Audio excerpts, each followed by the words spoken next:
YouTube channel study with ಪರಶುರಾಮ್ಗೆ ಸ್ವಾಗತವನ್ನು ಕೋರ್ತೀನಿ.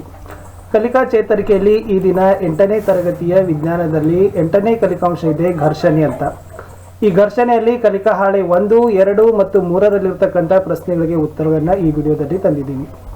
ಈ ಮೊದಲಿನ ಭಾಗಗಳ ವಿಡಿಯೋಗಳನ್ನು ನೋಡದೇ ಇದ್ರೆ ತಾವುಗಳು ಈ ವಿಡಿಯೋದ ಡಿಸ್ಕ್ರಿಪ್ಷನ್ ಬಾಕ್ಸ್ನಲ್ಲಿ 8ನೇ ತರಗತಿ ಕಲಿಕಾ ಹಾಳೆಗಳ ವಿಜ್ಞಾನ ಕಲಿಕಾ ಹಾಳೆಗಳ ಉತ್ತರಗಳು ಅಂತ ಒಂದು ಪ್ಲೇಲಿಸ್ಟ್ ಲಿಂಕ್ ಇದೆ, ಅದನ್ನು ಒತ್ತಿ ನೋಡ್ಬೋದು. ಅಷ್ಟಲ್ಲದೆ ತಾವುಗಳು ಹೊಸಬರಾಗಿದ್ದರೆ ಚಾನಲನ್ನು ಸಬ್ಸ್ಕ್ರೈಬ್ ಮಾಡಿ, ಜೊತೆಗೆ ಬೆಲ್ ಐಕಾನನ್ನು ಒತ್ತಿ. ಇದರಿಂದ ಮುಂಬರ್ತಕ್ಕಂಥ ವಿಡಿಯೋಗಳ ನೋಟಿಫಿಕೇಶನ್ ತಮಗೆ ಮೊದಲಿಗೆ ಸಿಗುತ್ತೆ. ದಯಮಾಡಿ ತಾವುಗಳು ನೀವು ಬಳಸ್ತಕ್ಕಂಥ ಸೋಷಿಯಲ್ ಮೀಡಿಯಾ ಪ್ಲಾಟ್ಫಾರ್ಮ್ಗಳಲ್ಲಿ ಈ ವಿಡಿಯೋ ಲಿಂಕನ್ನು ಹೆಚ್ಚು ಶೇರ್ ಮಾಡಿ ಅಂತ ಹೇಳ್ತಾ ಶುರು ಮಾಡೋಣ. ಕಲಿಕಾ ಹಾಳೆ 1, 2 ಮತ್ತು 3ರಲ್ಲಿರ್ತಕ್ಕಂಥ ಪ್ರಶ್ನೆಗಳಿಗೆ ಉತ್ತರಗಳನ್ನು. ಕಲಿಕಾಂಶ 8 ಘರ್ಷಣೆ. ಕಲಿಕಾಫಲ 1 ಕಲಿಕಾ ಹಾಳೆ 1 ಅಂದರೆ ಕಲಿಕಾಫಲ 1 ಏನಿದೆ, ಚಲನೆಯನ್ನ ವಿವರಿಸಲು ಸಮರ್ಥರಾಗುವರು ಮತ್ತು ಚಲನೆಯ ವಿಧಗಳನ್ನು ವರ್ಗೀಕರಿಸುವರು ಅಂತಕ್ಕಂಥದ್ದು ಕಲಿಕಾಫಲ 1 ಇದೆ. ಇದೇ ಕಲಿಕಾಫಲಕ್ಕೆ ಸಂಬಂಧಪಟ್ಟಂತೆ ಕಲಿಕಾ ಹಾಳೆ 1 ಇದೆ. ಚಟುವಟಿಕೆ 1 ಏನಿದೆ ಅಂದರೆ ಈ ಕೆಳಗಿನ ಚಟುವಟಿಕೆಯನ್ನು ಗಮನಿಸಿ ಅದಕ್ಕೆ ಸಂಬಂಧಿಸಿದ ಪ್ರಶ್ನೆಗಳನ್ನು ಉತ್ತರಿಸುವಂತ ಇದೆ. ಇಲ್ಲಿ 2 ಚಿತ್ರಗಳಿದ್ದಾವೆ. ಇಲ್ಲಿ ಒಂದು ವಸ್ತು ಇದೆ. ಈ ಒಂದು ವಸ್ತುವನ್ನ ಒಬ್ಬ ವ್ಯಕ್ತಿ ಏನ್ ಮಾಡ್ತಾ ಇದ್ದಾನೆ, ಮುಂದಕ್ಕೆ ತಳ್ತಾ ಇದ್ದಾನೆ. ಈ 2 ಚಿತ್ರಗಳಲ್ಲಿ ಯಾವ ವಸ್ತು ಚಲಿಸ್ತಾ ಇದೆ ಮತ್ತು ಯಾವ ವಸ್ತು ನಿಶ್ಚಲವಾಗಿದೆ ಅನ್ನೋದನ್ನ ನಿಮ್ಮ ಉತ್ತರವನ್ನ ಸಮರ್ಥಿಸಿ ಅಂತ ಕೊಟ್ಟಿದ್ದಾರೆ. ತಮಗೆ ಗೊತ್ತೇ ಇರ್ಬೋದು. ಮೊದಲ ಚಿತ್ರದಲ್ಲಿರ್ತಕ್ಕಂಥ ವಸ್ತು ನಿಶ್ಚಲವಾಗಿದೆ ಅಂದ್ರೆ ಚಲನೆಯಲ್ಲಿ ಇಲ್ಲ, ನಿಂತಿದೆ. ಬಟ್ 2ನೇ ಚಿತ್ರದಲ್ಲಿ ವ್ಯಕ್ತಿ ವಸ್ತುವನ್ನ ತಳ್ತಾ ಇದ್ದಾನೆ, ಅದು ಏನಾಗದಪ್ಪ ಅಂದ್ರೆ ಚಲನೆಯಲ್ಲಿದೆ ಅಂತ ನಾವೇನ್ ಮಾಡ್ಬೋದು ಅಂದ್ರೆ ಮುಂದಕ್ಕೆ ಹೋಗ್ತಾ ಇದೆ. ಆ ವಸ್ತು 2ನೇ ವಸ್ತು ಏನಾಗದ, ಚಿತ್ರದಲ್ಲಿರ್ತಕ್ಕಂಥ ವಸ್ತು ಚಲನೆಯಲ್ಲಿ ಇದೆ ಅಂತ ನಾವೇನ್ ಮಾಡ್ಬೋದು, ಬರಿಬಹುದು. ಇನ್ನು ಚಟುವಟಿಕೆ 2ರಲ್ಲಿ ಇವುಗಳು ಯಾವ ವಿಧದ ಚಲನೆ ಅಂತ ಗುರುತಿಸುವಿರಾ ಅಂತ ಇದೆ. ಪ್ರತಿಯೊಂದು ರೀತಿಯ ಚಲನೆಯ ನಡುವಿನ ವ್ಯತ್ಯಾಸಗಳನ್ನ ಬರಿಬೇಕು. ಮೊದಲನೇ ಚಿತ್ರದಲ್ಲಿರ್ತಕ್ಕಂಥದ್ದು ನೇರ ಚಲನೆ. ಕಾರು ಏನಾಗದಪ್ಪ ಅಂದ್ರೆ ನೇರವಾಗಿ ಚಲಿಸ್ತಾ ಇದೆ. 2ನೇದ್ರಲ್ಲಿ ಇದೊಂದು ಜೋಕಾಲಿ ಇದೆ, ಇದೇನಾಗ್ತದಪ್ಪ ಅಂದ್ರೆ ವೃತ್ತಾಕಾರವಾಗಿ ಚಲಿಸ್ತಾ ಇದೆ. ಜಾಕ್ ಅಂತ ಕರೀತಾರೆ. ಜಾತ್ರೆಯಲ್ಲಿರ್ತಕ್ಕಂಥದ್ದು. 3ನೇ ತರದಲ್ಲಿ ಏನಿದೆಪ್ಪ ಅಂದ್ರೆ ಅದು ಆವರ್ತನ ಚಲನೆ ಅಂತ ಕರೀತಾರೆ. ಅದೇನಾಗ್ತದಪ್ಪ ಅಂದ್ರೆ ಜಸ್ಟ್ ಮುಂದಕ್ಕೆ ಹೋಗಿ ಹಿಂದಕ್ಕೆ ಬರ್ತದೆ. ಇಷ್ಟಷ್ಟೇ ಏನಾಗ್ತದಪ್ಪ ಅಂದ್ರೆ ಮೂವ್ ಆಗ್ತದೆ. ಮೊದಲನೇದು ನೇರ ಚಲನೆ, ವೃತ್ತೀಯ ಚಲನೆ, ಆಂದೋಲನ ಚಲನೆ. ಇಲ್ಲಿ ವ್ಯತ್ಯಾಸವನ್ನ ಕೇಳಿದ್ದಾರೆ. ನೇರ ಚಲನೆ, ವೃತ್ತೀಯ ಚಲನೆ, ಆವರ್ತನ ಚಲನೆಗೆ ಇರ್ತಕ್ಕಂಥ ವ್ಯತ್ಯಾಸಗಳನ್ನ ತಾವೇನ್ ಮಾಡಬೇಕು, ಬರಿಬೇಕು. ನೇರ ಚಲನೆಯಲ್ಲಿ ಒಂದು ಸ್ಥಳದಿಂದ ಇನ್ನೊಂದು ಸ್ಥಳಕ್ಕೆ ಕಾಯ ಏನಾಗ್ತದಪ್ಪ ಅಂದ್ರೆ ಹೋಗ್ತದ. ವೃತ್ತೀಯ ಚಲನದಲ್ಲಿ ಕಾಯ ವೃತ್ತಾಕಾರದ ಪಥದಲ್ಲಿ ಚಲಿಸ್ತದ.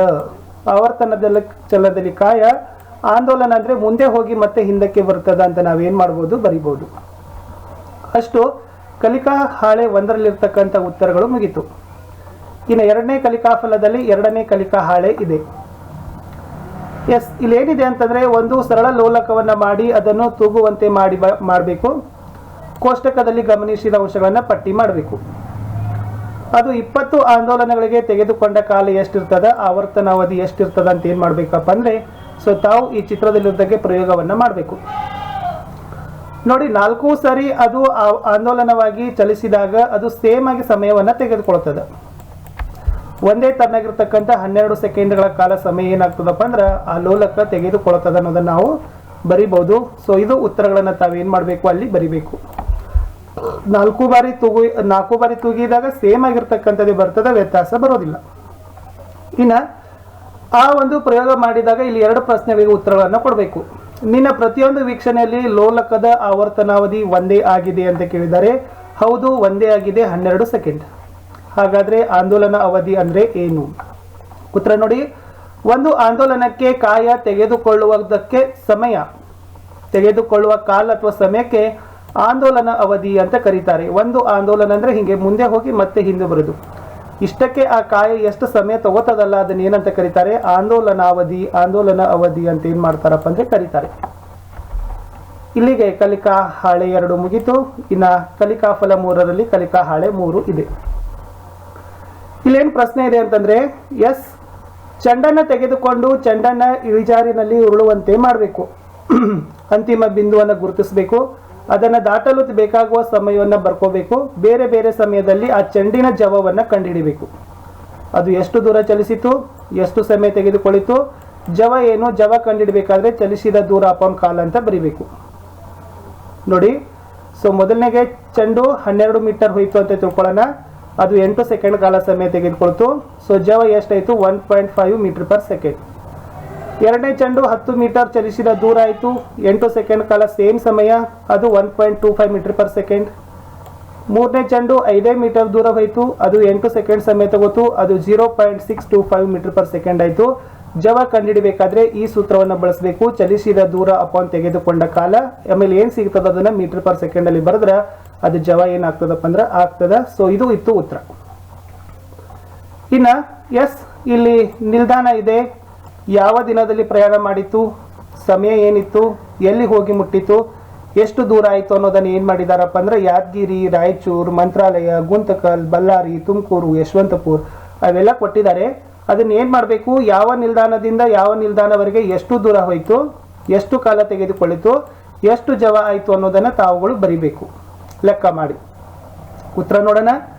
ಎಸ್, ವೈಜಿದಿಂದ ಆರ್ಸಿಗೆ 68 ಕಿಲೋಮೀಟರ್ ಹೋಯಿತು, 58 ನಿಮಿಷ, 1.8 ಕಿಲೋಮೀಟರ್ ಪರ್ ಸೆಕೆಂಡ್. ಆರ್ಸಿಯಿಂದ MALMಗೆ 28 ಕಿಲೋಮೀಟರ್, 23 ನಿಮಿಷ, 1.2 ಕಿಲೋಮೀಟರ್ ಪರ್ ಸೆಕೆಂಡ್. MALM ಇಂದ GTLಗೆ 93 ಕಿಲೋಮೀಟರ್, 145 ನಿಮಿಷ, 0.64 ಕಿಲೋಮೀಟರ್ ಪರ್ ಸೆಕೆಂಡ್. GTLದಿಂದ BAYಗೆ 50 ಕಿಲೋಮೀಟರ್, 95 ನಿಮಿಷ, 0.5 ಕಿಲೋಮೀಟರ್ ಪರ್ ಸೆಕೆಂಡ್. BAYದಿಂದ TKಗೆ 394 ಕಿಲೋಮೀಟರ್, 4.45 ಇಲ್ಲ 445 ನಿಮಿಷ, 0.89 ಕಿಲೋಮೀಟರ್ ಪರ್ ಸೆಕೆಂಡ್.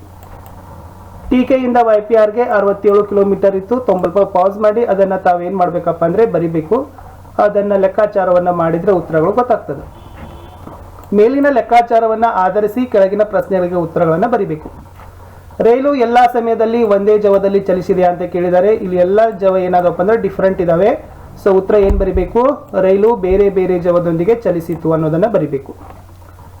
ಎರಡನೇದು, ಯಾವ ಎರಡು ರೈಲುಗಳ ನಡುವೆ ಹೆಚ್ಚಿನ ಜವದಲ್ಲಿ ಚಲಿಸಿತು ಅಂತ ಕೇಳಿದ್ದಾರೆ. ಇದನ್ನು ನೋಡಿದಾಗ ಸೊ ಎಲ್ಲಿ ಅದು ಹೆಚ್ಚಿನ ಜವದೊಂದಿಗೆ ಓಡದ ಅಂತಂದ್ರೆ ಎಸ್, ಅದು ಓಡಿರ್ತಕ್ಕಂಥದ್ದು 1.8 ಅಂತಕ್ಕಂಥದ್ದು. ಇಟ್ ಮೀನ್ಸ್ ರಾಯಚೂರುದಿಂದ ಮಂತ್ರಾಲಯ ತಕ್ಕ ಏನದಲ್ಲ ಅದು ಹೆಚ್ಚಿನ ಒಂದು ಜವದಲ್ಲಿ ಓಡದ. ಮೂರನೇದು, ಒಂದೇ ಜವದಲ್ಲಿ ಚಲಿಸಿದ್ರೆ ಅದು ಎಂತಹ ಚಲನೆ ಅಂತ ಕರೀತಾರೆ? ಒಂದೇ ಜವ ಇದ್ರೆ ಎಸ್, ಏಕರೂಪ ಚಲನೆ ಅಂತ ಕರೀತಾರೆ. ಪ್ರಯಾಣದ ಸರಾಸರಿ ಜವ ಏನನ್ನ ವಿವರಿಸ್ತದೆ ಅಂತ ಕೇಳಿದ್ದಾರೆ. ಉತ್ತರ ನೋಡೋದಾದ್ರೆ ವಿದ್ಯಾರ್ಥಿಗಳೇ, ರೈಲು ಆರಂಭದ ಸ್ಥಳದಿಂದ ಅಂತಿಮದ ಸ್ಥಳದವರೆಗೆ ಒಟ್ಟು ದೂರ ಕ್ರಮಿಸಲು ತೆಗೆದುಕೊಂಡ ಕಾಲಕ್ಕೆ ಸರಾಸರಿ ಜವ ಅಂತ ನಾವೇನ್ ಮಾಡ್ತೀವಿ ಕರಿತೀವಿ. ಇಷ್ಟು ಕಲಿಕಾ ಹಾಳೆ 3ರಲ್ಲಿರ್ತಕ್ಕಂಥ ಉತ್ತರ ಮುಗಿತು. ಇಷ್ಟೇ ಇತ್ತು 8ನೆಯ ಕಲಿಕಾಂಶ ಘರ್ಷಣೆಯಲ್ಲಿ ಕಲಿಕಾ ಹಾಳೆ 1, 2 ಮತ್ತು 3ರಲ್ಲಿರ್ತಕ್ಕಂಥ ಪ್ರಶ್ನೆಗಳಿಗೆ ಉತ್ತರಗಳನ್ನು. ವಿಡಿಯೋವನ್ನು ಲೈಕ್ ಮಾಡಿ, ನೀವು ಬಳಸ್ತಕ್ಕಂಥ ಸೋಷಿಯಲ್ ಮೀಡಿಯಾ ಪ್ಲಾಟ್ಫಾರ್ಮ್ನಲ್ಲಿ ಶೇರ್ ಮಾಡಿ. ಮತ್ತೆ ಸಿಗ್ತೀನಿ ಮುಂದಿನ ಭಾಗದಲ್ಲಿ.